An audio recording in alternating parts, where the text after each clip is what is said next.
Welcome to Stuff You Missed in History Class, a production of iHeartRadio.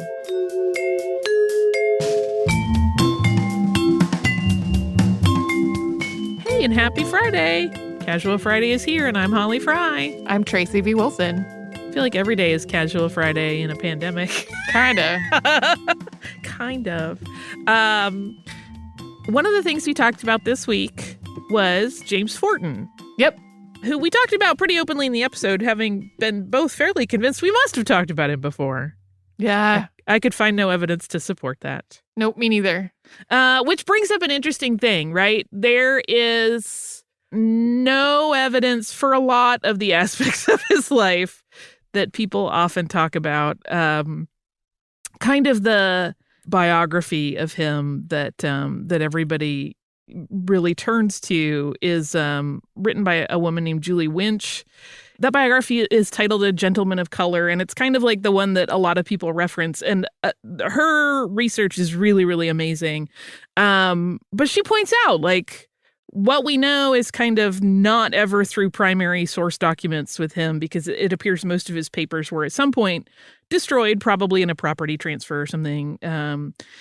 But they're like kind of put together from the writings of people that knew him who say, oh, he told me this once, etc. And one of the things that comes up all the time when you're reading about him is he purchased the freedom of enslaved people. But it's a little tricky to know if that was really the case. So if anybody was looking for that in the episode and didn't get it or felt like kind of bummed that they didn't hear about it, it's because if he did, it was probably a little more indirect than we might think. Yeah. He was so much a man about the letter of the law, and really there are some things about his writing even that troubles me, because there is a certain tone of like a purity standard for Black people to be perfect. Oh, yeah. And, you know, his thing is like, no, you have to be this much better. So I don't know if he would have actively participated in something like that while he was also trying to lobby Congress to do things. It gets to be a little bit tricky. And again, we talk about it in the episode, right? This is contextualized at a time and place when, like, those kinds of thoughts would not be perceived quite the same way they are today. Yeah. Obviously, there is a problem to it. We don't know what he was thinking specifically. Aside from his abolitionist writings that we don't have diaries, we don't have like personal notes to really know what his logic flow was for the way he presented certain ideas and thoughts. Even in his 1813 pamphlet, the end of it is very almost apologetic in tone, where he's like, I don't want to offend anybody. I don't want to make anybody feel like I'm pointing a finger or I'm blaming. Like, we need to fix all of this. But even though he has very clearly outlined well-documented instances of complete disparity in how people are treated and respected. So there is a weird back and forth there with him. It's hard to parse because, again, we're going off of very little actual source material from him. Mm-hmm. So I just wanted to like mention that as people are reading things about him or studying him, if they are inspired to do so, that you keep that in mind. There can be some tricky parts of his story that are a little bit, like I said, it troubles me a little bit because you hate to see it. This idea of like, you have to act right so white people will treat you right. And it's like, wait, no, they should have rights. The end. That's always a problem. Again, that's me working it out. Well, and so that's something that has come up on the show relatively often when we've been talking about social movements, advocating for people's rights, and the idea of respectability, and how in a lot of ways, respectability could be a really important tool, but it was also a double-edged sword because it was like creating a standard that continues to be applied. Like if you look at headlines about Black Lives Matter today, you will still see things that are about the idea of respectability rather than the idea that like everybody should have rights. Yeah. Yeah. There's also some other interesting stuff, and it comes up a lot in that biography. She's pretty unflinching in her examination of his life about how he could, as part of that kind of obsession with achieving respectability. He was a bit controlling of his employees at times and would really kind of put his teetotaler stamp on any discussions about that they would have about, like, I'm the person that pays your wages and I think you should not drink. Allegedly, he would even tell his white employees how to vote, which is an interesting thing. A company that did that today would not right. would not fly. So there's a lot of really interesting stuff to unpack there. And I think if you go into it kind of appreciating the conflict of so much of anyone's story from that period of time, right, as viewed through our modern lens. Yeah. It's a really interesting puzzle to put together. Yeah. I'm thinking about all the times that I've gotten newsletters at places that I have worked that are like, here are the candidates that are supporting our business, which is not quite the same as vote for this person, but just the same intent. Yeah. Yeah. One of the things we talked about this week was 6 topics that when folks ask us to cover it on the show, I'm like, but there's this one book about it. This one book. I often will have these conversations with my spouse where he's like, what are you working on? And I explain what I'm working on.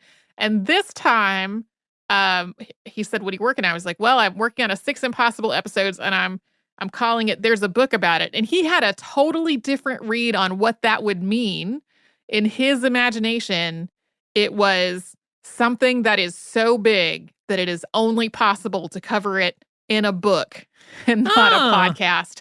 And I was like, oh, that's very interesting, but that's not what it is. The last thing that we talked about was the Lawson family murders, which actually happened not that far from where I grew up. I'm not close enough that it was like a source of sort of macabre fascination for everyone.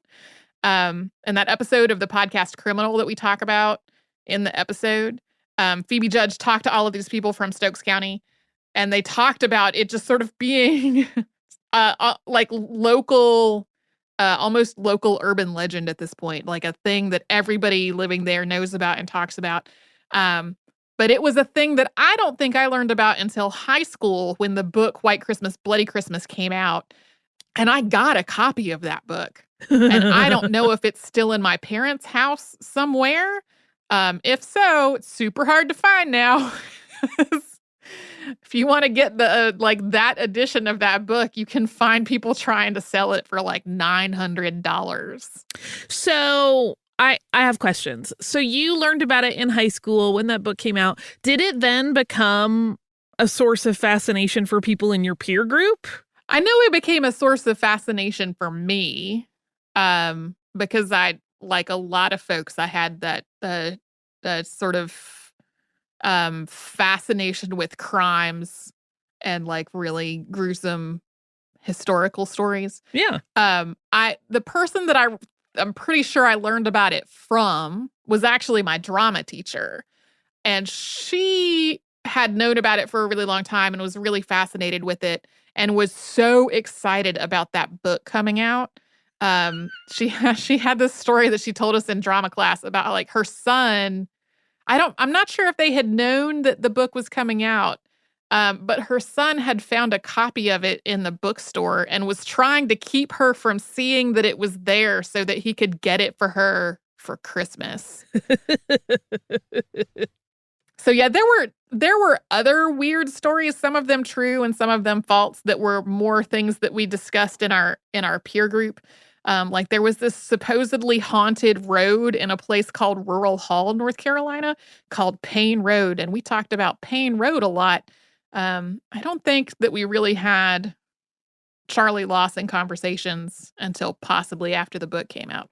Fascinating. Definitely read that book more than once. It may or may not be in my parents' basement. I feel like I didn't grow up with any good local horrible stories. We had alien sightings. That was our thing. Slightly different. Not as not as, I don't know. I was gonna say not as cool, but some people think it's probably more cool. I don't know. I like crimes and scary things. So Yeah. It's almost October as of when we're recording this. Oh, it's been October in my heart since July. So Yeah. good, ready. If you would like to write to us, you can do so at historypodcast@iHeartRadio.com, and you can subscribe on the iHeartRadio app, at Apple Podcasts, anywhere you listen. We hope you have a wonderful weekend, however that plays out for you, and we'll see you next week.